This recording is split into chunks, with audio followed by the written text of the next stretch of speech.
October 12, 1956, 2:47 a.m. Bumpy Johnson was asleep when the battering ram hit his front door. 6 cops, full tactical gear, guns drawn. They dragged him out of bed in his underwear, while Maine screamed, threw him against the wall, cuffed him so tight his wrists bled. Bumpy Johnson, you're under arrest for murder. Bumpy's voice was calm, deadly calm. Who'd I kill? Detective Vincent Russo smiled, the kind of smile that said he'd been planning this for months. Officer Patrick O'Malley. Shot 3 times in the back. Your gun, your fingerprints, your motive. Bumpy's blood went cold, not because he was guilty, because he knew exactly what this was. A setup, a frame, an execution disguised as justice. And in 1956 America, a black man accused of killing a white cop didn't get a trial. He got a death sentence.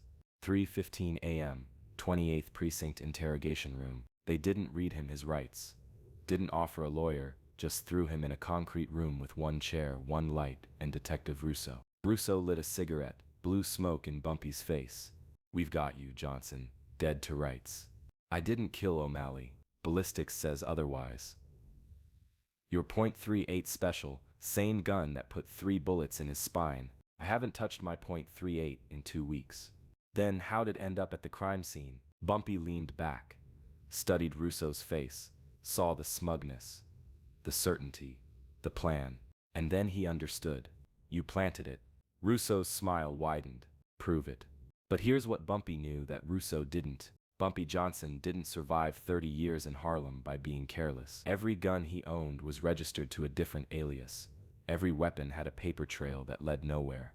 And his .38 special, he'd given it to his lawyer, Samuel Cohen, 3 weeks ago, for safekeeping. Documented. Witnessed. Time-stamped. Russo had just made the biggest mistake of his life. 3:30 a.m.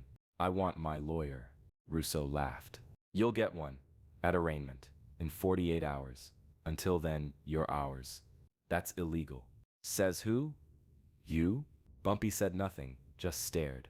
And in that silence, Russo felt something shift. Because Bumpy Johnson wasn't scared, wasn't panicking, wasn't begging. He was calculating. 4 a.m.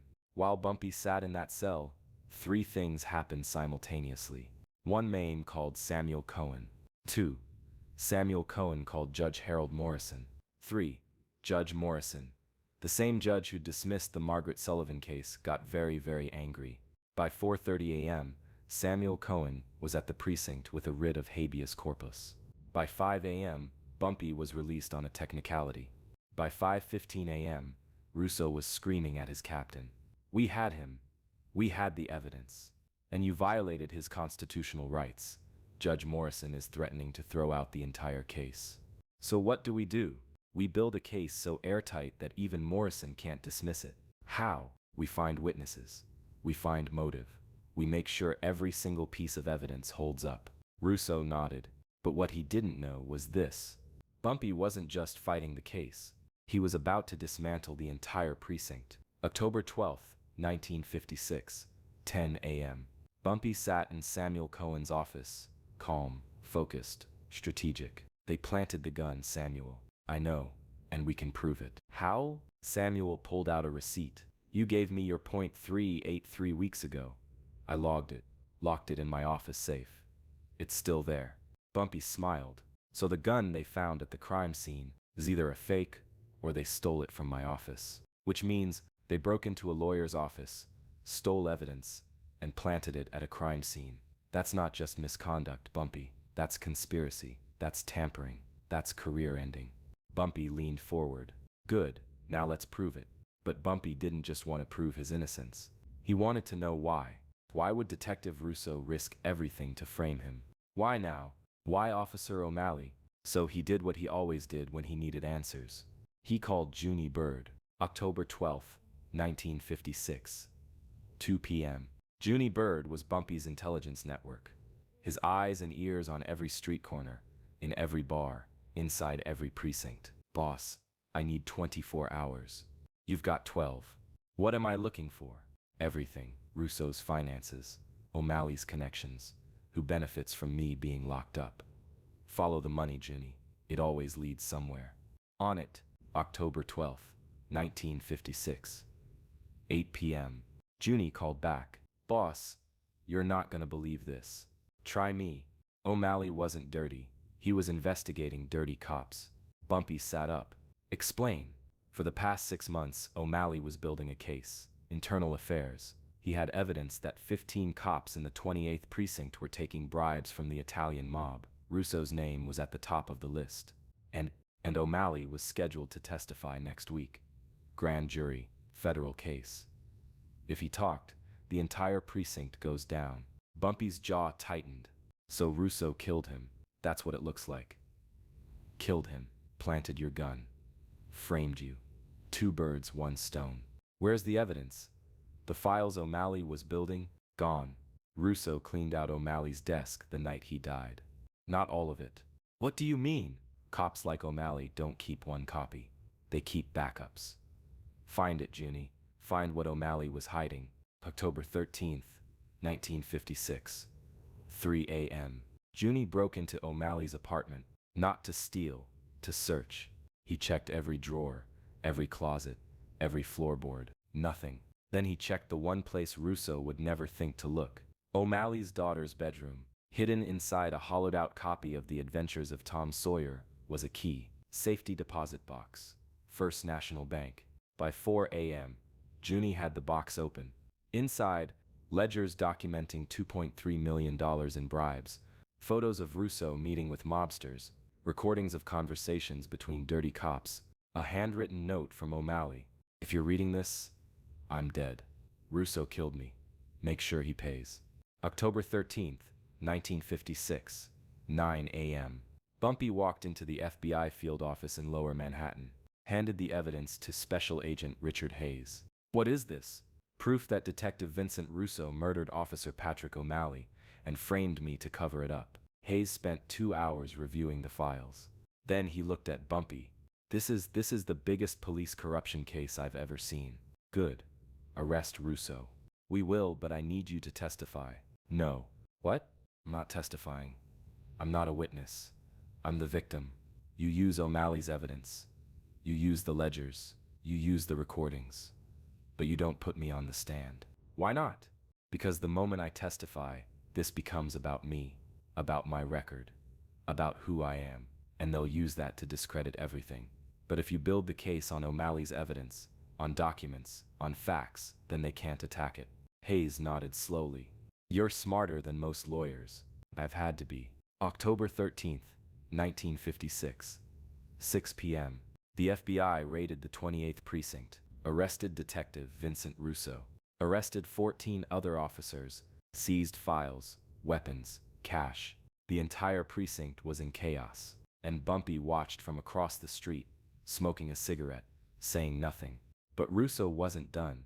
Even from his holding cell, he tried to fight back. This is a setup. Bumpy Johnson planted that evidence. The FBI didn't care. The evidence was in a safety deposit box registered to Patrick O'Malley 3 months before he died. Unless Bumpy Johnson has a time machine, he didn't plant anything. Russo's lawyer tried a different angle. My client was framed by a known criminal. Bumpy Johnson runs illegal operations all over Harlem. He's not credible. Special Agent Hayes smiled. Mr. Johnson isn't testifying. We're not using his testimony. We're using Officer O'Malley's evidence. Your client killed a cop. That's all this case is about. The lawyer had no response. October 20th, 1956. Federal Courthouse. The arraignment lasted 15 minutes. Detective Vincent Russo was charged with first-degree murder, conspiracy, tampering with evidence, bribery, racketeering. Bail denied. The judge looked at Russo. You dishonored your badge. You murdered a fellow officer, and you tried to frame an innocent man to cover it up. You're a disgrace. Russo said nothing, just stared at Bumpy, who sat in the back row. And in that moment, Russo understood. He hadn't just lost, he'd been outplayed. October 21st, 1956. The story broke. Massive NYPD corruption ring exposed. New York Times. Detective charged with murdering fellow cop. Daily News. Bumpy Johnson framed by dirty cop. Amsterdam News. But the biggest headline came 3 days later. 28th Precinct officers resign en masse. Because here's what happened. After Russo's arrest, the FBI started investigating every cop in the 28th Precinct. Not just the 14 who were arrested, everyone. Finances, associations, cases. And what they found was a culture of corruption, so deep, so systemic, that it couldn't be fixed. Officers who weren't directly involved had known and stayed silent. Sergeants who'd ignored complaints. Captains who'd covered up misconduct. The entire precinct was rotten. So the FBI gave them a choice: resign quietly or face federal prosecution. Within 48 hours, 63 officers resigned. The 28th Precinct effectively ceased to exist, and Harlem watched in shock. It was October 25th, 1956, 8 p.m. Bumpy sat on his brownstone steps, watching the sun set over Harlem. Mame came out, handed him a coffee. "They're calling you a hero." "I'm not a hero. You exposed the biggest police corruption scandal in New York history." "I exposed what O'Malley found. He's the hero." "He's dead, Bumpy. You're the one who made sure his death mattered." Bumpy sipped his coffee, said nothing. But Mame wasn't wrong. Because what Bumpy did wasn't just about clearing his name. It was about sending a message. To every dirty cop. To every corrupt official. To everyone who thought they could frame a black man and walk away. Not in Harlem. Not anymore. November 1st, 1956. Detective Vincent Russo was convicted of first-degree murder, sentenced to life in prison.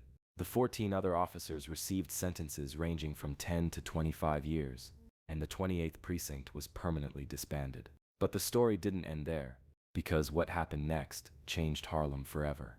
The FBI, embarrassed by the scandal, launched a city-wide investigation into police corruption.